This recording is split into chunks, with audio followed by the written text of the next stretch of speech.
गुरु भगवान जो बोल रहे हैं वो राजा दशरथ सुन रहे हैं और कहा, राजा दशरथ ने कहा कि जैसी आज्ञा हो यही कहा, पकड़े रह गए चरण गुरु के।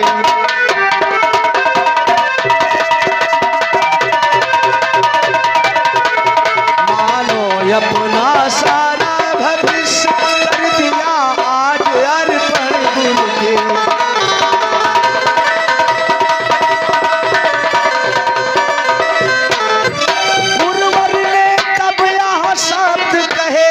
अच्छा यह दुख कम कर दो, अच्छा यह दुख कम कर दो, इस घबराहट से यत्नों से परिवर्तन कर दो।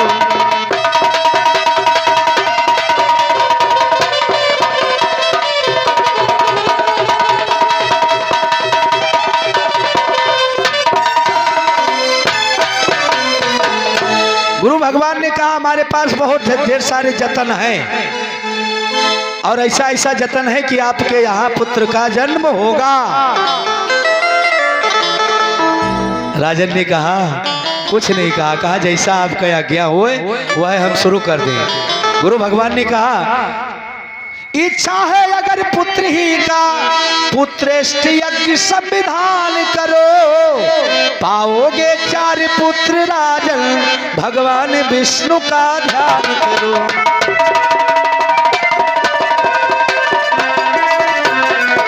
पाओगे 4 पुत्र राजन, भगवान विष्णु का ध्यान करो।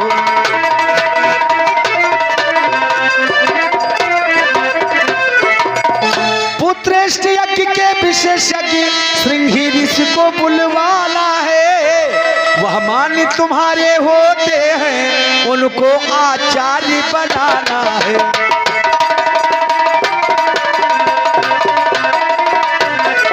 वह मान तुम्हारे होते हैं, उनको आचार्य बनाना है।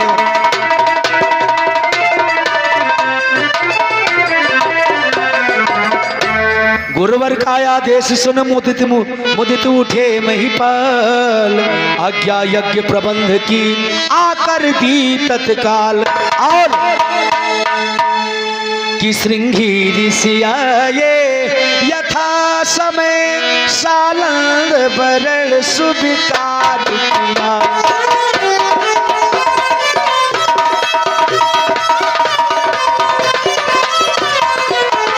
मानो यथर्व में हो सदे आरंभ यज्ञ उपचार किया।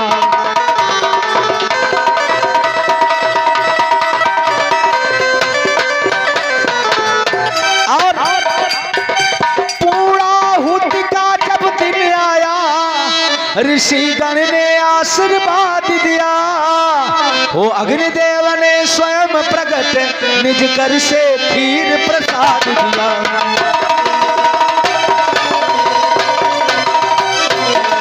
हो अग्निदेव ने स्वयं प्रकट निज कर से खीर प्रसाद दिया।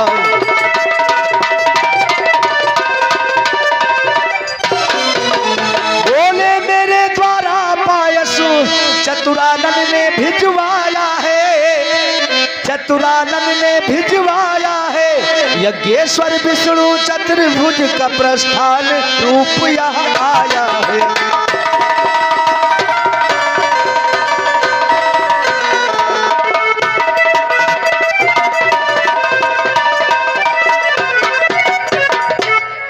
यज्ञ हो गया, प्रसाद राजा दशरथ के हाथ में आ गया।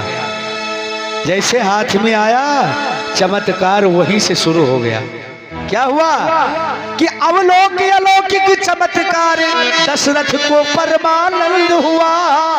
गुरु भक्ति तो चंद बढ़ी मन में, प्राणों में सुख चौचंद हुआ।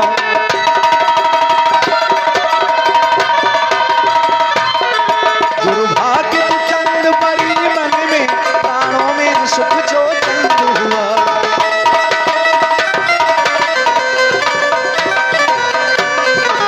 पूरी हो गया यज्ञ जब इस प्रकार सहन, राजा महलों को चले लेकर रहा भी प्रसाद।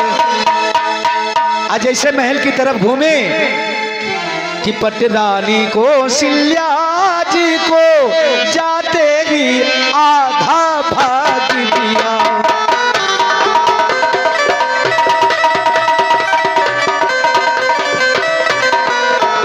उसका आधा करके को फिर वही शहीद अनुराग दिया।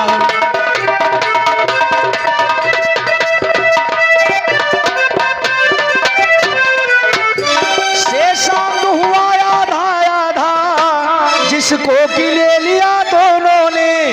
तीसरी सुमित्रा रानी को सानंद दे दिया दोनों ने।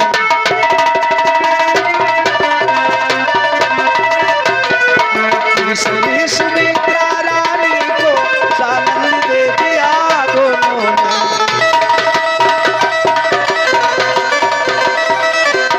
और हब के बजते ही महलों में लोकोस्तर एक प्रकाश हुआ। मानो जग को सूचना मिली संकट रजनी का नाश हुआ।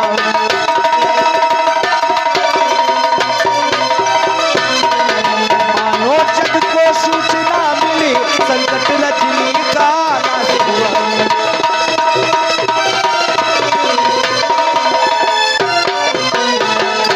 प्रगटा वह तेज रानियों में जो नेत्र ज्योति के दाता है।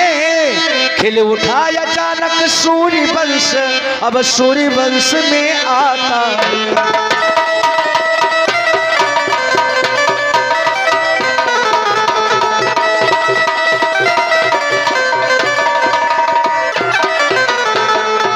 इसी तरह आनंद में बीत गए 9 मास। बहुत तेज कह रहा हूँ, इसलिए तेज कह रहा हूँ, कुछ भजन भी कहना है ना। थोड़ी देर में हम उधर जहाँ से हमें उतरना है वहीं उतर जाएंगे। हम चाहते हैं, इसका समय नहीं है जो हम सुना रहे हैं, ये सुनना नहीं चाहता है कोई। ये क्या है? ये कलयुग का प्रभाव है और ये भगवान की गाथा है, ये भगवान की कथा है। कथा कौन सुनना चाहता है? सत्यनारायण कथा ठानने के बाद में पंडित जी बैठ गए, कथा कह रहे हैं, वो बैठ करके सो रहे हैं। 2-3 नींद मार दिए। जब तक 5 अध्याय हुआ, 5 अध्याय पूरे होते होते पता लगा 3 नींद हो गया। और सुनिएगा, बलवा कह करके आती हैं गांव में, जब कहती हैं अब की 5वां शंख बोलेगा तब हम जाएंगे। ये क्या है? ये कलयुग का प्रभाव है। सुनिएगा, इसीलिए हम बहुत तेज कह रहे हैं। कहना चाहूंगा, फुर्सत नहीं है किसी को, और ये जो दिमाग चल रहा है नहीं, बहुत तेज चल रहा है। ये अच्छी चीजें बहुत कम रिकॉर्ड, अपने हिसाब से वो रिकॉर्ड करती है। क्यों? रामचरितमानस उठा करके आप घर पे पढ़ें, कितनी सुंदर सुंदर बातें लिखी है। वेद पढ़ डालें, कितनी सुंदर बातें लिखी है। लेकिन नहीं, जो तुरंत रातें बिहान में दूना हो जाए, ध्यान उधर जाता है। क्यों? मन अपना ये काबू में है नहीं,